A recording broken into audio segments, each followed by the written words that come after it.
जय हिंद। कैसे हैं आप लोग? उम्मीद करता हूँ बढ़िया होंगे। बस थोड़ा सा अभी आपके दिमाग पर जोर ज्यादा पड़ रहा होगा क्योंकि बहुत ज्यादा आप लोगों का एग्जाम होने वाला है। देखिए, जो बच्चे पढ़ाई कर रहे हैं या फिर जिनको सिलेक्शन की चिंता है, जोर केवल उन्हीं के दिमाग में पड़ रहा होगा। जिन बच्चों के लिए नहीं है या फिर जो पढ़ाई नहीं कर रहे हैं उनके लिए तो कोई दिक्कत वाली बात है नहीं। तो अगर आप सिलेक्शन के लिए आतुर हैं तभी आप थोड़ा सा ये स्ट्रेस ले रहे हैं, कोई बड़ी चीज नहीं है, 10-15 दिन की बात है, सारी चीज उसके बाद बढ़िया हो जाएंगी। आपका अगर एग्जाम बढ़िया हो गया, मैं फिर कह रहा हूँ, अगर आपका एग्जाम बढ़िया हो गया तो सिलेक्शन के आपके बहुत अच्छे चांसेस हो जाते हैं कि आप सिलेक्ट हो जाओगे, क्योंकि आगे के जितने भी प्रोसेस हैं वो बहुत हल्के प्रोसेस हैं।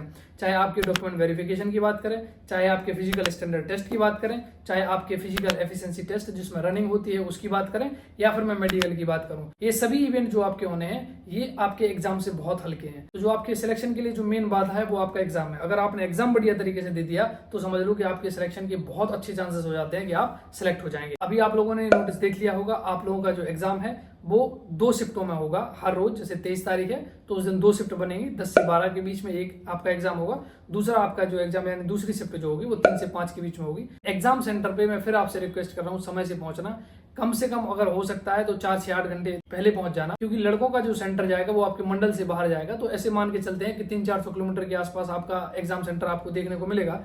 तो ऐसी सिचुएशन में मैं फिर आपसे कहूंगा कि 5-6 घंटे पहले, आपके एग्जाम से 5-6 घंटे पहले आपको अपने सेंटर पे पहुंचना है। एग्जाम वाला मामला है, ऐसे में कहीं भी आपकी लापरवाही नहीं होना चाहिए। आपको अपनी तरफ से लापरवाही नहीं करनी है, बाकी फिर जो हो रहा है या फिर होगा वो अलग बात है, लेकिन आपको अपनी तरफ से कोई भी लापरवाही नहीं करनी है। अब बात कर लेते हैं आपकी प्रैक्टिस के बारे में। बहुत सारे बच्चे हैं जो अभी बढ़िया तरीके से स्कोर भी कर रहे हैं। आप लोग बहुत सारे प्लेटफॉर्म पे अपना प्रैक्टिस सेट लगा रहे होंगे, आप लोग टेस्ट बुक पे लगा रहे होंगे या फिर RWA पे लगा रहे होंगे या फिर कहीं और अगर आप प्रैक्टिस लगा रहे हो, आप लगाओ, अच्छी बात है। लेकिन अब जो समय है वो ऑफलाइन प्रैक्टिस का है, तो अपनी ऑफलाइन प्रैक्टिस को अभी आप ज्यादा प्रेफरेंस दीजिए। क्यों? क्योंकि वहां पे आपको टिक नहीं लगाना है, वहां पे आपको गोला भरना है।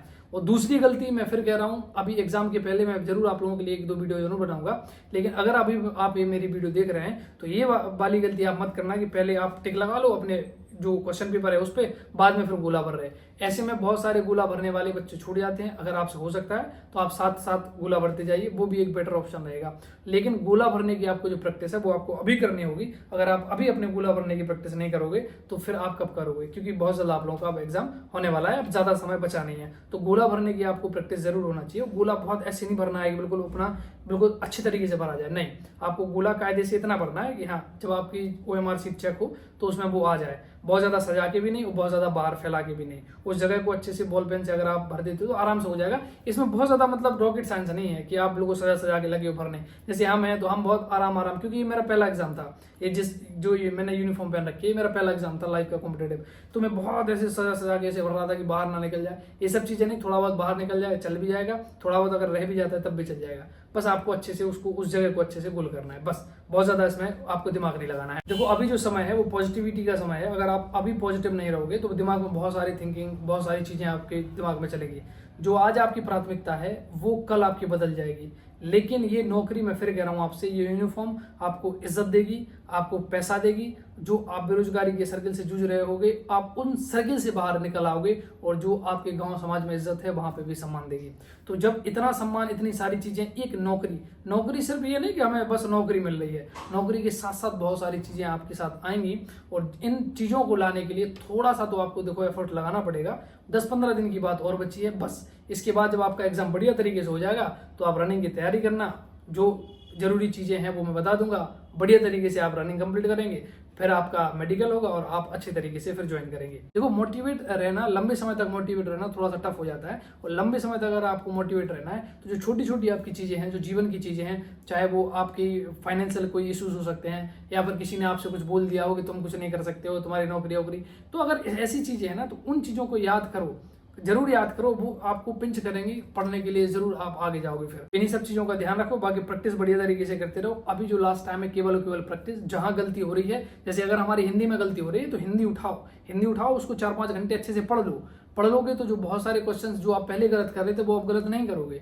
आप इतने भी वीक नहीं हो कि आप चीजें ना कर पाओ, और इतना भी टफ आपसे नहीं पूछा जाता है कि आप कर ना पाओ। अगर आप बढ़िया तरीके से तैयारी कर रहे हैं, अभी बहुत सारे बच्चे हैं तो 240, 245, 230, 235 ऐसे ला रहे हैं, और उनका स्कोर आ रहा है तो उनका सिलेक्शन तो डेफिनेटली हो ही जाएगा। बहुत सारे बच्चे होंगे जो 200 220 उनका भी सिलेक्शन हो जाएगा। 60,000 वैकेंसी है मेरे भाई, 60,000 वैकेंसी में इतने लोगों का सिलेक्शन होगा, जितने लोग भी अच्छे से तैयारी कर रहे हैं आप सबका सिलेक्शन होगा। ये मेरे से लिख के ले लीजिए आप। अगर वहां आपका पेपर टफ आएगा तो 200 में भी सिलेक्शन हो जाएगा, 180 में भी सिलेक्शन हो जाएगा, और अगर ईजी आएगा तो 220 में भी सिलेक्शन नहीं होगा। तो ये डिपेंड करेगा आपका एग्जाम कैसा आ रहा है। मॉडरेट अगर मैं एक स्कोर की बात करें तो 200 से 220 225 के आसपास अगर आपका इस बीच अगर आ रहे हो किसी भी कैटेगरी के, जैसे SC ST के थोड़ा सा कम जाएगा, SC ST का तो और भी ज्यादा कम जाता है, OBC और जनरल का थोड़ा सा ज्यादा चला जाता है। तो ये सब चीजें डिपेंड करती हैं आपका एग्जाम कैसे आ रहा है उन सब चीजों पे। तो अभी इनको आपको साइड में रखो और अभी बढ़िया तरीके से आप केवल प्रैक्टिस पे ध्यान दो। बस 10-15 दिन की बात हो रहा है, बढ़िया प्रैक्टिस करोगे, उसके बाद सिलेक्शन होगा, फिर जॉब भी होगी, आपके पास यूनिफॉर्म भी होगी, आपके पास सम्मान भी होगा, आपके पास सैलरी भी होगी,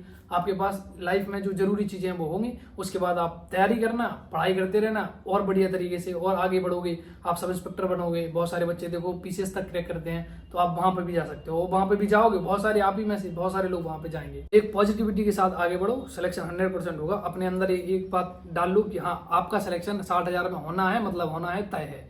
बस उसी चीज को सोच के आप लोग आगे बढ़ो, प्रैक्टिस करो, बढ़िया स्कोर भी आएगा और आप लोगों का सिलेक्शन भी होगा। और भी उत्तर प्रदेश पुलिस के बारे में कोई नई अपडेट आती है तो मैं अपने टेलीग्राम चैनल पे उसको शेयर कर दूंगा। आप लोग टेलीग्राम चैनल को ज्वाइन कर सकते हैं, इसका लिंक डिस्क्रिप्शन में दिया गया है। बहुत जल्द मिलते हैं एक नेक्स्ट वीडियो के साथ। जय हिंद।